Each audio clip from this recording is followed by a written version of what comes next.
Jim, we're reaching the middle of January, but it's the first time you and I have met to have a chat, so a happy new year to you. Yeah. Look, before we get around to talking about new exhibitions, and you are standing in front of one of them, can I just ask you to look back on 2024?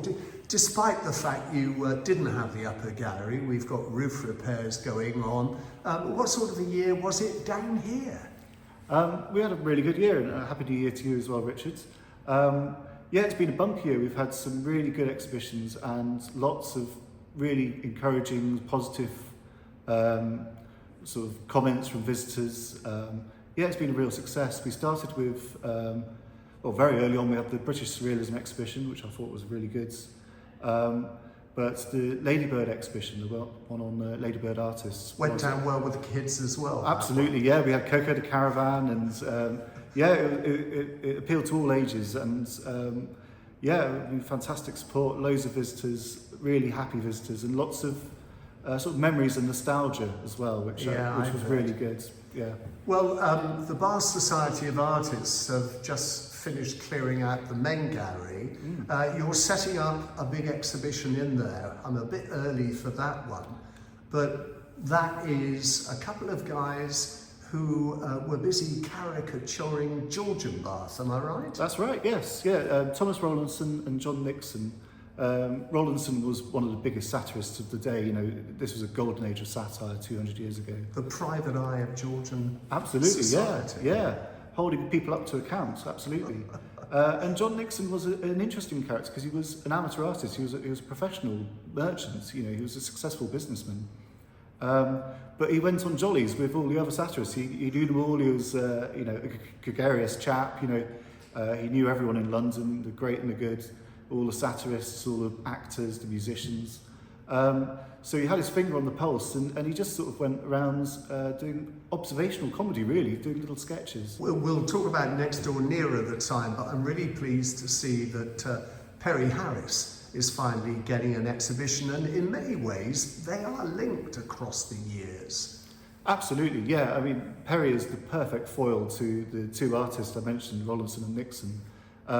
He is doing contemporary satire. You know, this is exactly what those artists were doing 200 years ago. Just sort of an irreverent look at society today, at everyone. You know, it wasn't just, you know, particular people. You know, everyone gets a sort of... He's got a particular style. Absolutely, yeah. Well, I think he's sort of... I mean, he started out doing sort of punk underground comics. And it has that sort of grungy aesthetic, absolutely. And I think he, once upon a time, was doing architectural drawings, and that sort of comes out, doesn't it? Because the landscape, there's a great deal of attention to detail as well on his work. Yeah, he's had very many different roles. You know, he's been a set designer as well, doing backdrops for theatre productions. And we mustn't forget the fact that alongside his cartoons are his watercolours. We've got one up here. All of these works are behind glass, so we're getting a slight reflection.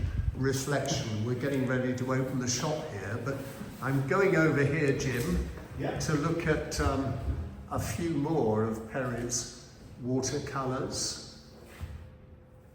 I think in his work you can see that he has a love for the city in which he lives and works. Absolutely, yes. No, it comes through, and you know, they're all familiar sort of sights. You'll look around this exhibition and just sort of, it'll all feel very familiar. And there's sort of these wonderful little sort of glimpses of real life, you know, like being splattered on by a bird, and you know, it feels like that's right over here, isn't it? Yes, Bath's very famous. I'm loath to call them seagulls because I don't think they've ever seen the sea. Let's just say Bath gulls. And is this something to do with clean air? It looks like it, yes. Yeah, so there's the pollution and road rage. I think they're absolutely wonderful. Well, they're just funny, relatable, you know, they've got it all, and I think they're a wonderful thing to look at, so yeah. You told me he hasn't seen them yet, really hasn't seen them displayed. No, so I don't think he's come in yet. They only went on display, well, they've only been put on the walls in the last sort of 12 hours, really. So, yeah, no, hopefully he gets to see it soon. But he did have a big hand in the layout and, you know, the curation of it. So, yeah, I look forward to his reaction. Well, his work is on display here in the small gallery. Small gallery come ticket office come shop. And this is open to the public from this morning, yeah? That's right, yes. Yeah, we'll be open. And then the next exhibition will open next Friday, so that's the 24th. Okay, in the meantime, you've got to take down that Bath Contemporary Society of Artists banner outside. Oh, yes. That's going to be changed quite soon, yes. I take it you're not having to go up the ladder and do that. Oh, I'd love to, but I don't think I'll be allowed. Nice to talk to you. Thank you, Richard.